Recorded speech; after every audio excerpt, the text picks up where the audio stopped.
Hey everyone, welcome. Today we're going to take a closer look at Mocopi, the full-body VR motion tracker from Sony. The promise of wireless full-body tracking at a mocap quality for cheap sounds too good to be true. But let's see if it lives up to the hype, because I certainly fell for it hard. It's the 20th of January, and Sony has just released their own full-body tracking solution out of nowhere. Aside from a few small tech demos and marketing materials, it's solely for Japan. They show extremely fluid motion capture using a phone in a tiny package that clips together magnetically and charges a single cable. Then, HoloLive, that huge Vtuber agency, officially backs Mocopi with an announcement that the talents will be using it. And it's only the equivalent of $360 US. That's pretty good. Naturally, everything is pointing towards this being a smash hit success. I rushed to find reshipping services, and the only ones I can find, the Mocopi take auctions from resellers. I get scalped. I paid an inflated price because, well, of course, this is gonna be good. For all the issues Sony's PlayStation VR had, it was still a pretty good headset, especially for the price and the console. So why would this be any different? My package arrives at the reshipping warehouse, and I had to pay $118.19 for shipping and taxes. Damn it. But it'll be okay, because clearly, on all the videos you see and tweets from Japanese users about how impressive it is, and Sony being a huge company, they wouldn't release a product that bad. But, right? I got it a couple weeks later in Little Down Under, and I was extremely excited. The setup process is an absolute breeze. All you had to do is open the app, tap each tracker button to turn it on, and connect it to your phone. Magnetically snap them into compact and well-fitting straps, put them on your ankles, wrists, hip, and head. The calibration process was also super easy. You just stand still, wait for the sound, take one step, and then you're done. Now, compared to stuff like, say, Vive Trackers that need you to screw them all into little things, set up these two big base stations in the corners of your room, that's pretty good. It doesn't even need a computer, if you don't want to use it with VR chat, of course. Now, the good points, as it's definitely a good idea to go over those first. The best part about Mocopi is how ergonomic and usable it is. The avatar accurately copies your movements, and it does feel super responsive and fluid. And well, it's also backed by HoloLive, which means it's going to be used by the talents, at least they said. These are all amazing signs, right? Set up as a breeze, it snaps together absolutely fantastically, and it's backed by a huge company. You can also easily send over Mocopi's data via UDP to any device on your local network or the internet, and you just plug in the IP address from your phone. And VR chat, which is the thing which got me interested in the first place, has a direct OSC option built into it. So it appears even very developer friendly. Unfortunately, an immediate hurdle before even doing the setup is that the app is only released in Japan, and you had to create a whole new iCloud account based in Japan, and signing out on Apple devices deletes iCloud data, all the save cards on Apple Pay, and cancels all subscriptions on Apple. So I got on the bus, and I was really embarrassed because I tried to tap onto our rail network with a Dan Murphy's alcohol membership card. I was very embarrassed. So if you're going to be getting this, make sure you transfer all your cards back. Now, for Android users, you also have to do that too, but they make it a little easier since you can switch between accounts. Another bad point would be that, well, the tracker's update rate is only 50 Hz, which means it's a little choppy compared to what you might be used to with most VR devices, clocking in around 72 to 144 Hz for a lot of things. So they also do appear a little choppy. And to top it off, the fact that it uses a Bluetooth connection to your phone and then to a wireless connection to your PC doubles the latency. And you also need to have the phone completely occupied with the app. I tried running in the background. Don't recommend it. The tracking rate falls to only a few updates per second, making it really, really choppy. This also sadly means you can't use your phone for facial tracking at the same time as Mocopi. So if you're hoping to use one of those like little funny head-mounted displays, that way like you slot the iPhone in like say Code Miko has, in order to do full facial capture using Face ID, unfortunately, you can't do that with the same phone. You need to have two phones to do that. One will be occupied by Mocopi and the other by facial tracking. So a little annoying, the Vtuber use case. And now another pain point for these. There are some movements that don't get registered as well because naturally Mocopi uses inertial measurement units. Essentially little gyroscopes, like the little rotation sensor on your phone, along with accelerometers, and potentially a magnetometer. We'll get onto that later.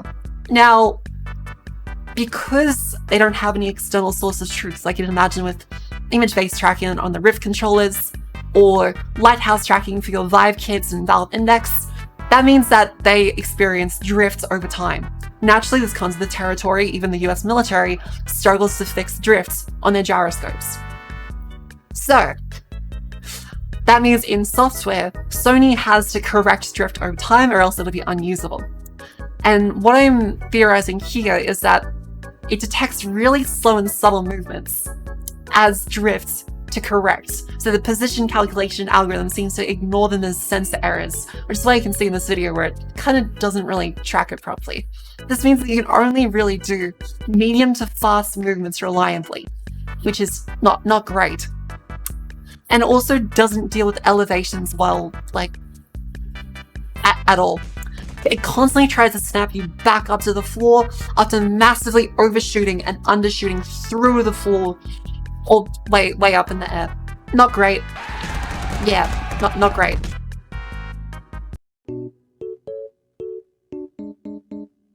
Alright, now let's talk about the ugly. Recalibration requires you to step out of VR, disconnect, and then reconnect. The whole connection. It's a pain. The choppy movement is also very apparent after comparing it directly to Vive Trackers. You can see them slowly move around. And in VR, any difference in frame rate is very visible. So what I think is happening is that Sony might only actually be sending the 50 updates when they come, instead of, say, interpolating between them, which is nearly half what the 90 Hz VR headsets use, so you might be only seeing like that very choppy transition between them. And the ugly part of the Mocopi experience doesn't end there. After only a few minutes of use, the trackers start to drift a ridiculous amount. I was upset because I started using this, and from the first impressions, it works great.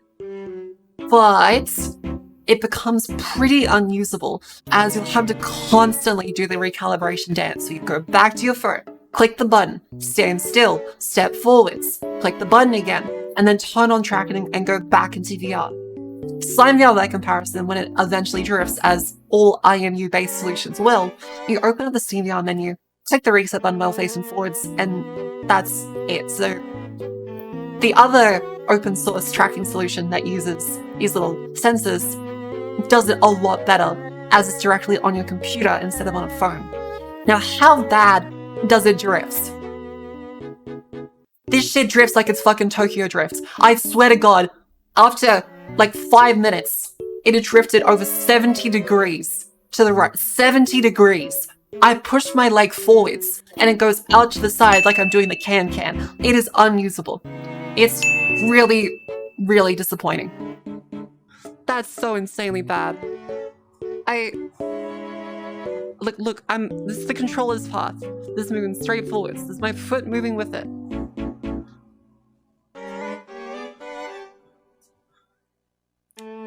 Wow. So not only does it need a phone, not only does it unfortunately drift a ton, but it's also extremely choppy in VR. So with all that combined, It's bad. It's really bad. It's really disappointing that such a promising product with wireless full body tracking at a mocap quality fails to deliver in the VR space. I cannot recommend Mocopi for VR use cases at all. The choppy movement, drifting trackers, and annoying recalibration process of VR make movements just completely unusable, especially for the price I had to pay to get it reshipped to Australia. At a standard price of like the 49,500 yen, maybe a bit better, but I still would just say spend that same money on Vive Trackers. Because honestly, it's not that much more to get base stations for the price.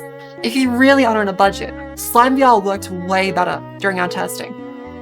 Way better. It barely drifted at all, and any drift was able to be corrected in practically a second, compared to the multi-step process and extreme drift constantly experienced with Mocopi. So yeah, if you want the best full-body tracking experience, your option is still Steam VR tracking using base stations and Vive with Tundra trackers. SlimeVR for really on a budget. So yeah, let this be a lesson to you. Don't fall for the hype of products and wait for a solid review from trusted sources. Naturally, I'm probably one of the first you're seeing for this. A product can have all the right science and still be a stinky mess. So don't spend $900 dues on a promise. Thank you very much for watching, and I hope this review was helpful to some of you that were maybe considering getting a reshipped or buying it in the future. Now note this is at release. It is possible that Sony can actually improve this in the future, because, well, a lot of the reasons why SlimeVR seems to be good is that they have a much better drift correction algorithm, as well as multiple sensors per tracking point so they can compare against each other. In the future, it's entirely possible that Sony releases an algorithm update in order to correct drift better, but I can't say things based on the future. I can only say what I experienced now is that it's not great. Additionally, the magnetometer that is used, like I mentioned before, I'm guessing because of all the magnets they have throughout setup, in the case, in them themselves, in the straps, the magnetometer is probably experiencing a massive amount of interference, which is probably why, again, I can't say for certain here, but probably why it doesn't quite correct itself as well as it should. So yeah, theoretically, this might be a hardware issue. Maybe they can fix it a little bit in software, but I think they'd have to do a major retooling of the hardware to actually get it a fully working promise. So yeah, like and subscribe if you want to see more videos like this, or you can follow me on my Twitch at twitch.tv/Mako Fukusamu. Thank you very much for watching, and have a great day. Bye!